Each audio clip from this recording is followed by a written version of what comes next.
Hello friends, इस result analysis के हम बात कर रहे हैं एसबीआई कार्ड के बारे में।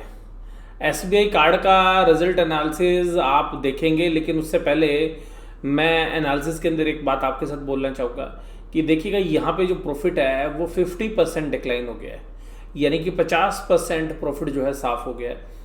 और करीबन 2-2.25 रुपये के बीच में जो है ईपीएस आई है। अगर साल भर की ईपीएस को आप कैलकुलेट करने की कोशिश करेंगे तो 10 रुपये से ज़्यादा की आपको ईपीएस नहीं मिलेगी। शेयर अभी भी 800 रुपये से ऊपर चल रहा है, यानी कि 80 की पीक के ऊपर जो है ये शेयर अभी भी ट्रेड कर रहा है। बिजनेस मॉडल बहुत बढ़िया है, बेहतरीन है, नो डाउट। लेकिन ये लॉस हुआ क्यों? ये लॉस इसलिए नहीं हुआ कि बिजनेस में ऑपरेशनली इन्होंने अच्छा काम नहीं किया। काम तो बहुत बढ़िया तरीके से किया है, ग्रोथ भी थी, रेवेन्यू ग्रोथ भी। लेकिन जो सबसे मेन रीज़न है वो है इनके प्रोविजंस। तो मैं जिस पर खास चर्चा करूंगा, लेकिन उस चर्चा से के साथ देखिएगा मैं एक अलर्ट भी आप लोगों को जो है देता हूँ। वो अलर्ट ये है कि देखिएगा जो बड़ी कंपनीज हैं जिनके अंदर हम बात करें, जो जनरली बैंक्स के अंदर हैं, एचडीएफसी बैंक, कोटक बैंक। हालांकि कोटक बैंक का इतना बड़ा क्रेडिट कार्ड का बिजनेस नहीं है, आईसीआईसी बैंक का काफ़ी बड़ा है, एक्सिस बैंक का है, और अभी इंडसइंड बैंक भी जो है रोज कार्ड के लिए हमारे पास भी फ़ोन कर रहे हैं।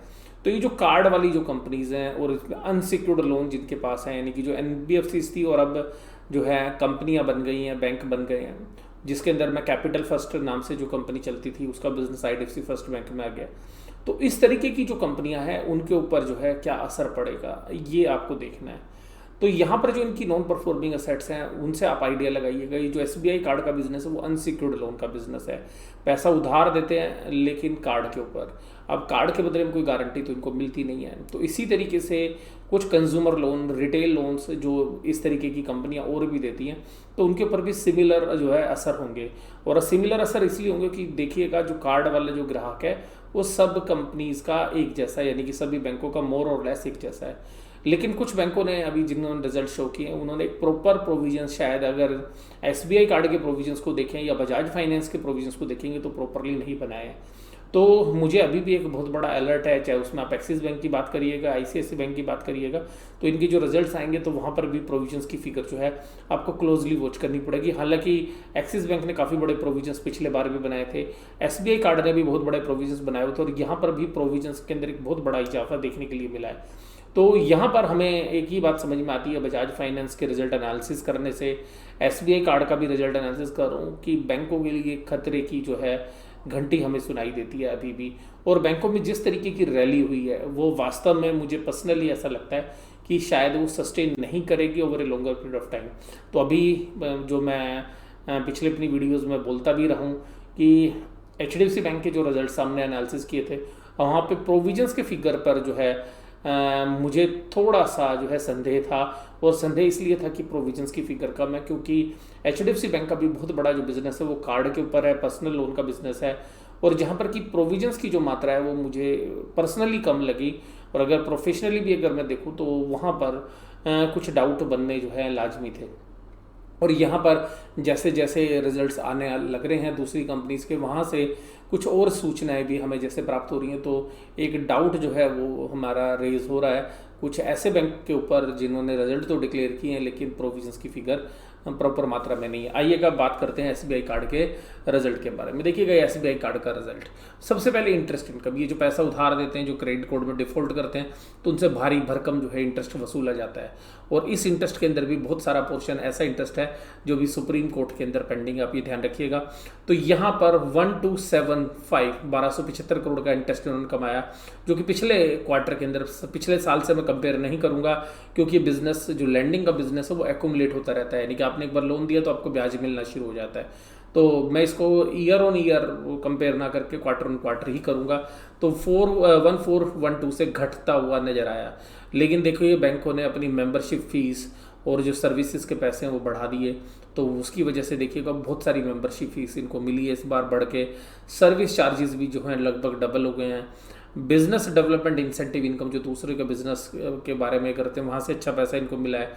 इंश्योरेंस के बिजनेस में 2 करोड़ रुपए की कमाई हुई, जो पिछली बार 1.44 करोड़ से हैं, जो इनकी कार्ड्स के थ्रू सेल होती है।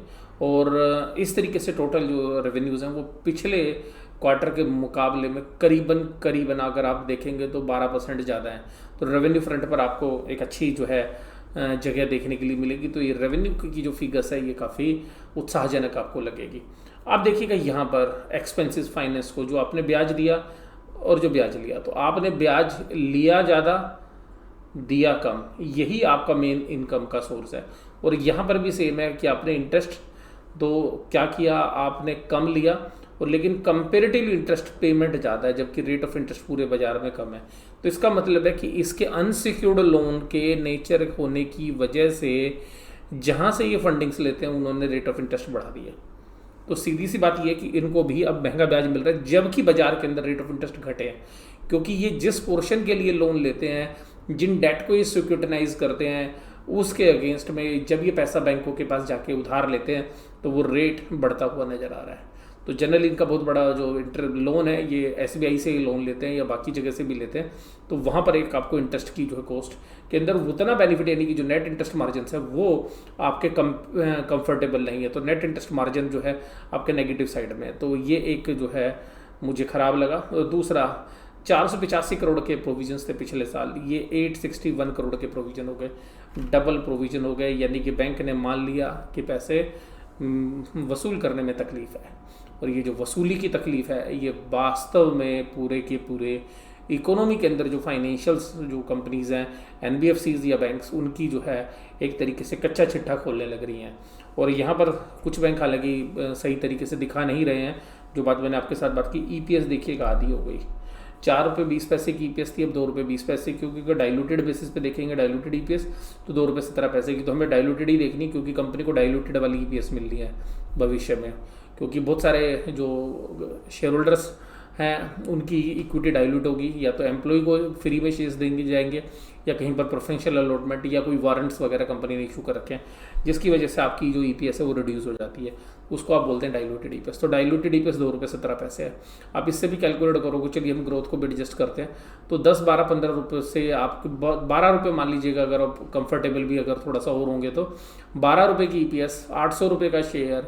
तो मुझे ऐसा लगता है कि शेयर्स के प्राइस के अंदर भी एक करेक्शन आपको देखने के लिए आगे आने वाले समय के अंदर मिल सकती है, लेकिन मार्केट के अंदर लिक्विडिटी है। तो मैं आपको यही बोलूँगा कि कोई भी पोजीशन बनाए तो अपने फाइनेंशियल एडवाइजर से सलाह करने के बाद ही बनाए।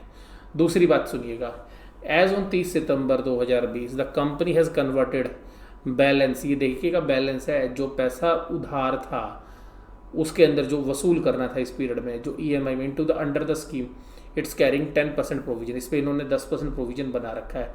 ये मोरेटोरियम के अंदर है अभी ईएमआई की जो किस्त है, जो करीबन 21 करोड़ रुपए है, लेकिन फिर भी इन्होंने प्रोविजंस बहुत ज़्यादा बना रखा है, क्योंकि और बहुत सारे कार्ड है जहाँ पे डिफ़ॉल्ट चल रहा है, जो कि पेमेंट नहीं कर रहे हैं। अगर ये जो how the company is classified borrower account, अगर 31 अगस्त को अगर मोरेटोरियम खत्म हो जाता और ये पैसा वसूल करने की कोशिश करते, तो कहते हैं कि हमारा ग्रोस एनपी हो जाता 7.46%, यानी कि, और नेट एनपी आफ्टर प्रोविजंस 2.7, यानी कि अभी भी 2.7% जो लोन बुक है उस पर अभी आपको प्रोविजंस की ज़रूरत पड़ सकती है। और ये एडिशनल मैनेजमेंट बनाया है, तो ये भी एक तरीके से प्रूडेंस के रूप में इन्होंने बनाया है, जो लो कहता है उससे ज़्यादा बनाया है। ऐसे ही बजाज फाइनेंस ने बनाया है, ऐसे ही एसबीआई कार्ड ने बनाया, क्योंकि ये ग्राहकों के टच में रहते हैं, तो इनको पता है ग्राहकों से वसूल करने में क्या दिक्कत है। तो यहाँ पर देखिएगा ये बहुत बड़ी परसेंटेज है। अगर ये परसेंटेज से अगर बैंक की वैल्यूशन, यानी कि एसबीआई कार्ड की अगर वैल्यूशंस को किया जाए तो ये वैल्यूशंस भी आपको थोड़ी सी रिच नज़र आएंगी। तो यहाँ पर आपको एक और चीज़ जो है ध्यान से देखनी है, वो है लोन्स। देखिएगा जो लोन्स की फिगर है, जो इनकी लोन्स की फिगर है वो है पिछले साल थी 22,280 करोड़ के आसपास जो इन्होंने दिए हुए हैं, इस बार है 21,925। तो इसका मतलब है कि बिजनेस थोड़ा घटा है, और बिजनेस घटने के साथ साथ जो इनके प्रोविजंस हैं, तो 21,925 की बैलेंस शीट के ऊपर आपके प्रोविजंस कितने हैं देखिएगा, आपके प्रोविजंस है 861 करोड़। और आप ये देखिएगा तो इसको अगर आप कैलकुलेट करेंगे तो करीबन 4.5-5% के प्रोविजंस आपने बना रखे हैं। अभी 2.7 के प्रोविजंस आपके पास नहीं है, और ये जो डिफरेंस है ये प्रोविजंस आपने मेंटेन कर रखे हैं। तो अभी भी एक बहुत बड़ा जो रिस्क है वो बना हुआ है, लेकिन इस कंपनी ने बहुत सारा प्रोविजन जो है अभी बना लिया है, तो जिससे बैलेंस शीट को एक स्ट्रेंथ मिलती है कि अगर आगे चल के और बैड डेट्स होते हैं या रिकवरी में प्रॉब्लम आती है तो ये उससे किस तरीके से जो है निपटेंगे, उसके बारे में जो है यहाँ पे प्रोविजंस अच्छे हैं। लेकिन फिर भी बैंक का जो शेयर है, यानी कि जो एसबीआई कार्ड का शेयर है, ये अभी भी जो है हमें थोड़ा सा महंगा लग रहा है वैल्यूशंस वाइज। तो देखिएगा आगे चल के क्या होता है। तो मुझे ये रिज़ल्ट जो है अच्छे लगे। अगर ऑपरेशनल फ्रंट पे देखें तो देखिएगा अच्छा तो पैसा बांटना है, उधार बांटना है भाई, सब लाइन लगा के कहीं पर भी खड़े हो जाओ। लंगर लगाओगे तो भाई सब लोग अपने आप आ ही जाएंगे खाना खाने के लिए। अगर पैसा बांटोगे तो उधार लेने वालों की कमी थोड़ी ना। बात ये कि निपटाएगा कौन, वापस कौन देगा, तो प्रॉब्लम वहाँ पे है। तो बिजनेस मॉडल में कोई प्रॉब्लम नहीं है, बिजनेस मॉडल बेहतरीन है, लेकिन पैसे वसूल करने में दिक्कत हो रही है, सेट्स क्वालिटी में दिक्कत हो रही है, यहाँ पर कॉज ऑफ कंसर्न है। तो ध्यान रखिएगा आगे जिस जिस तरीके की कोविड की सिचुएशंस रहती हैं, और प्रधानमंत्री मोदी जी भी कह रहे हैं कि जो है भयंकर रूप है। अभी भी जो उन्होंने 2 दिन पहले स्पीच दी, तो उसके बाद अगर हमें लगता है कि अगर इकोनॉमी में इसके अगर सीवियर इम्पैक्ट आते हैं तो उसका जो असर है वो इस तरीके की कंपनियों पर भी पड़ता हुआ नजर आएगा। इसीलिए जो एनबीएफसी स्पेस है और जो बैंकिंग स्पेस है, जहाँ पर कि अनसिक्योर्ड लोन के पोर्शन ज़्यादा हैं, वहाँ पर एक रिस्क जो है वो बना हुआ है। और ये जो रिस्क है ये वास्तव में बिजनेस के जो ऑपरेशनल रिस्क हैं उनके अलावा है। तो ध्यान रखिएगा ये जो रिस्क है, मैं इन रिस्क को आपको किस तरीके से टैकल करना है ये तो आगे जो है शेयर होल्डर को तो पता चली गया कि उसमें क्या है। तो आप अपनी वैल्यूशंस देख के ही जो है शेयर्स को सेल परचेज करें और अपने रिस्क को खुद को असेस करें। कंपनी ने तो बता दिया कि मेरा ये रिस्क है, तो शेयर होल्डर को अपना पता होना चाहिए कि जी मैं इस शेयर्स को खरीद रहा हूँ तो मेरा क्या रिस्क है। और इस एनालिसिस में केवल मैं आपके साथ यही बताना चाह रहा था कि रिजल्ट किस तरीके के हैं, रिजल्ट में क्या चीज़ें खास है। तो मैंने पूरे रिजल्ट का जो एनालिसिस है अपने हिसाब से अपने लेंस को जो है लगाकर जो है किया है। आपको ये रिजल्ट कैसे लगे जरूर से ज़रूर आप मुझे बताइएगा। रिजल्ट इसी तरीके से देखते रहिएगा। रिजल्ट एनालिसिस में आपके साथ जो है कुछ और भी कंपनियों के भी शेयर करूंगा। रिजल्ट एनालिसिस आपको कैसा लगा जरूर से ज़रूर मुझे बताइएगा। वीडियो देखने के लिए धन्यवाद। Thank you very much.